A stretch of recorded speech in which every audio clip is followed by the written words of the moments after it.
Welcome to this workshop, Financial Planning Essentials. I am Janelle Cross. If you're here today, it's probably because you're motivated to do well with your money, and setting aside time to learn about financial planning suggests you're probably pretty money smart already. Money smart people are future-oriented, calculated, patient, and most of all, able to delay gratification. Money smart people build good habits like planning and budgeting wisely. They live within their means and avoid impulse purchases, and they make money decisions with intention. They view money as a valuable, non-renewable resource and put it to use in ways that bring joy and fulfillment to their lives. Let's hold on to that concept of intentionality as we progress through this workshop. Intentional money management means having a game plan. According to a Schwab survey, among folks who have a written financial plan, 54% feel very confident in the likelihood of achieving their financial goals. By comparison, only 18% of those without a written plan express the same level of confidence in their financial future. The survey also found that folks with a written financial plan maintain healthier financial habits and report feeling more financially stable. They're more likely to have adequate emergency savings, more likely to have little or no debt, and more consistently demonstrate good investment practices. Despite the clear benefits of having a written financial game plan, only 1 in 3 Americans actually have one. The other 2/3 cite reasons like not having enough money to warrant a plan, believing the process is too complicated, or believing they just don't have enough time to do it. Hopefully by the end of this workshop, you'll recognize that none of these are valid reasons to forego the financial peace of mind that comes from believing you will reach your money goals. As for the "it's too complicated" reason, let's eliminate that one right now. Financial planning can be simple. You're here and you want to be there. What do you want to experience along the way, and how should you prepare for the journey? That's really all it boils down to. Sure, you need to tackle more complex subjects like taxes, insurance, and investing, but just remind yourself to keep it simple. There are 8 components of a financial plan. There's financial goals, your net worth statement, emergency savings, your spending plan or budget, a debt elimination plan if necessary, an insurance plan, a retirement income plan, and an estate plan. The planning process starts with setting goals.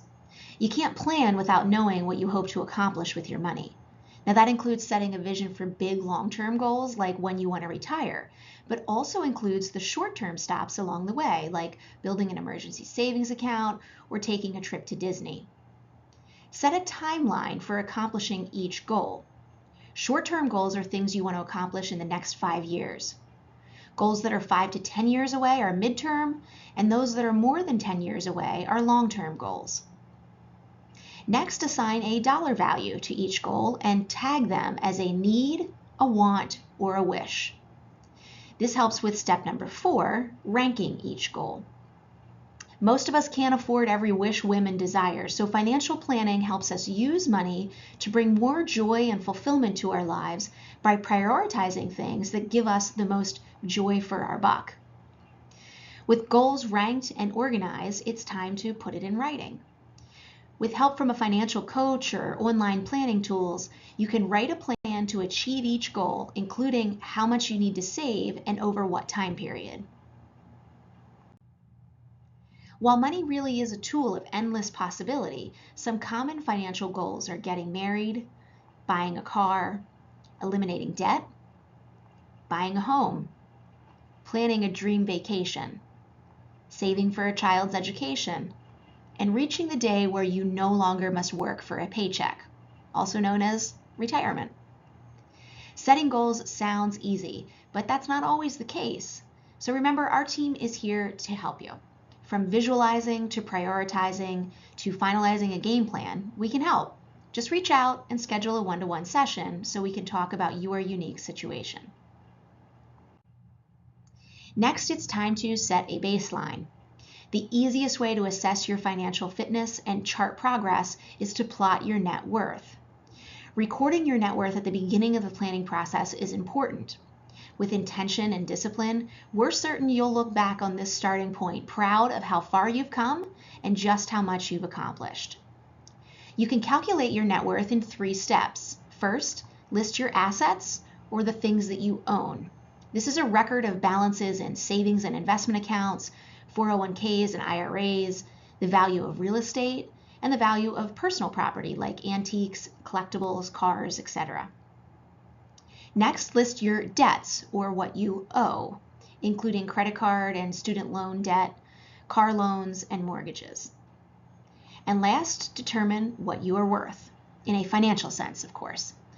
What you own minus what you owe equals your net worth. What happens if your liabilities outweigh your assets? Does that mean you're worthless? Absolutely not. In fact, most of us will spend a good bit of our lives in this out of balance spot. We typically take on things like student loan debt, mortgages, etc. when we're just getting our savings and investment habits rolling. So it's important to avoid focusing on what your net worth is. Rather, track how it improves over time. That's why setting a baseline or starting point is the second step in building your financial plan. If you've watched other workshops, this might sound like a broken record by now, but that won't stop me from beating this drum again. Step 3, and one of the most important in the planning process, is establishing an emergency savings account. Life happens, and you will no doubt face things like job loss, surprise medical expenses, and accidents. Without an emergency savings account, these potholes can knock your finances right off the track. Building emergency savings is something you can tackle in stages. Our Start Smart workshop covers this in detail. For now, I'll mention that the stage 1 goal is to save $1,000. Divide 1,000 by the number of months you want to allow yourself to reach this goal, and then set up an automatic deposit to a savings account that isn't too easy to access. From there, aim to build your savings to a level that would cover 3 to 6 months of your essential living expenses. Now, building an emergency savings account is one thing. Maintaining discipline to leave it alone is another. In your written financial plan, include a list of permissions for tapping your emergency savings. Similarly, list some expenses that fall in the wants category that you can eliminate so you can direct dollars to the things you need instead. Moving on to step 4, creating a spending plan. Our Dollars and Cents workshop takes a deep dive into this subject. A spending plan or budget is where the rubber really meets the road when it comes to financial planning. You have to know where your money is going so you can direct dollars toward reaching those highest priority goals. Now, budget isn't about denying yourself, even though it can feel that way sometimes. It's about being intentional with the way you direct your financial resources. This chart is included in the Dollars and Cents workbook, so I won't dive into it here, but be sure to watch that workshop to complete this important step in the planning process. Okay, step 5 is eliminating debt, which improves your net worth and frees up dollars for achieving those high priority goals. Our Living Debt-Free workshop has more on this topic. In that workshop, we covered the 2 common methods for eliminating debt: the snowball method, where you pay off your smallest balance first. As you pay balances off, you add those payments to paying off the next smallest balance. This method is best for folks motivated by small victories. Each time you pay off a balance, you get to celebrate. Not enough to get you back in debt, though, just enough to inspire you to tackle the next debt. Another method is the avalanche method, where you tackle your highest interest debt first. Since that may be a debt with a higher balance, progress in the avalanche method can feel slower. But if you're motivated by the bottom line, this method will have you paying the least amount of interest overall. Also, even though debt is one of those 4-letter words, not all debt is bad. Debt for things that appreciate in value might actually be good debt. That includes things like mortgages and education. It's debt incurred for low priority purchases that don't bring long-term joy and satisfaction to your life that we want to eliminate and avoid. That brings us to step 6, building your insurance plan. Like most things, your insurance needs change during your lifetime. In stage 1, our primary needs are establishing a foundation to insure loved ones and property. In stage 2, we might have more property to insure and might need to increase insurance to cover things like paying for college or preserving investment assets. And finally, in stage 3, insurance is used to protect retirement income as part of an estate plan or to execute a charitable giving plan.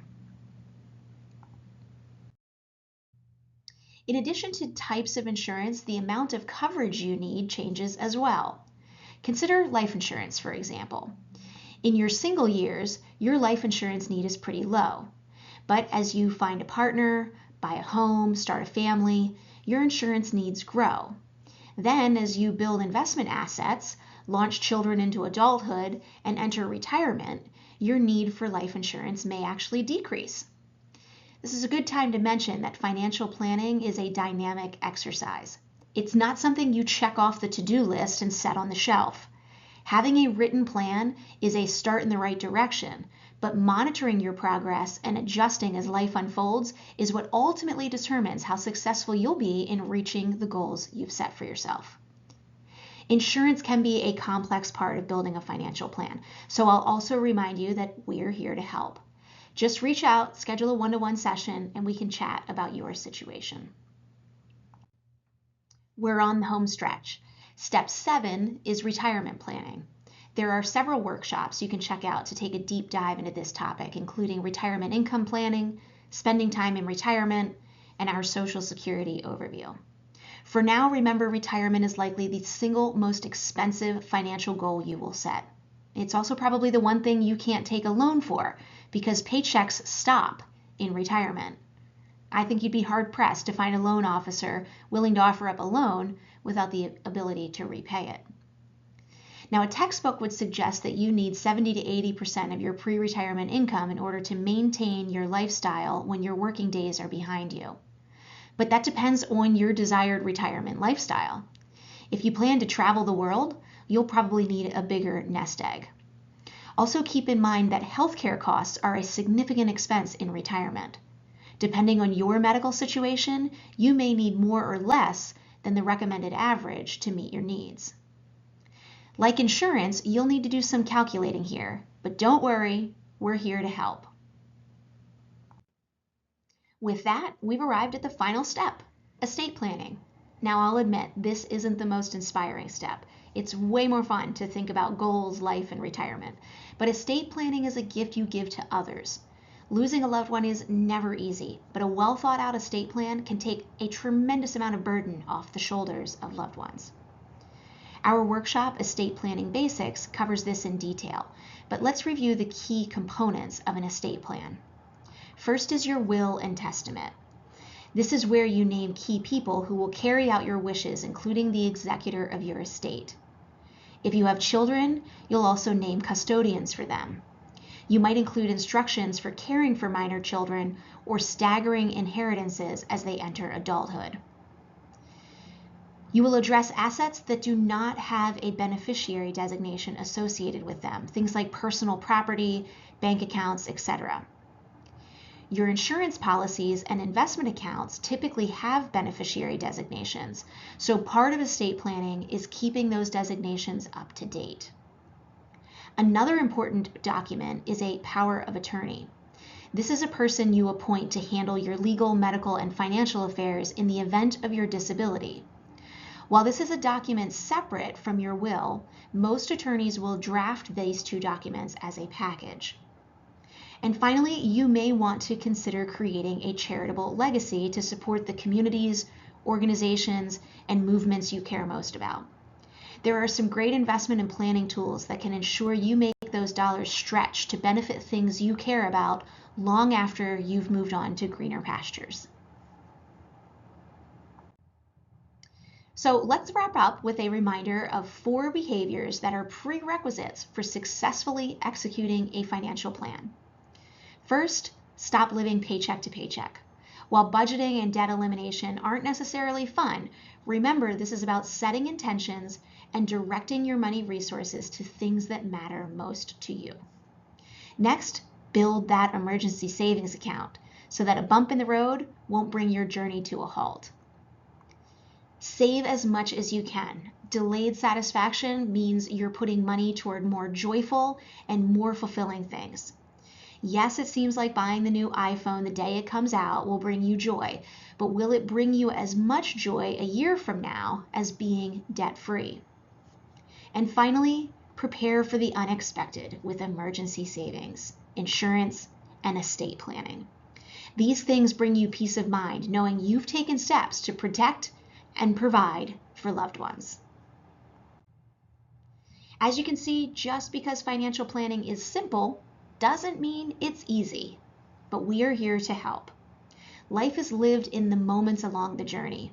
I'm a firm believer in planning and preparing, but not at the expense of seeing and celebrating. So recognize and reward your achievements. Better yet, plan with a friend or a partner so you can celebrate each other. If you have questions about financial planning or something else, just reach out. We look forward to connecting with you.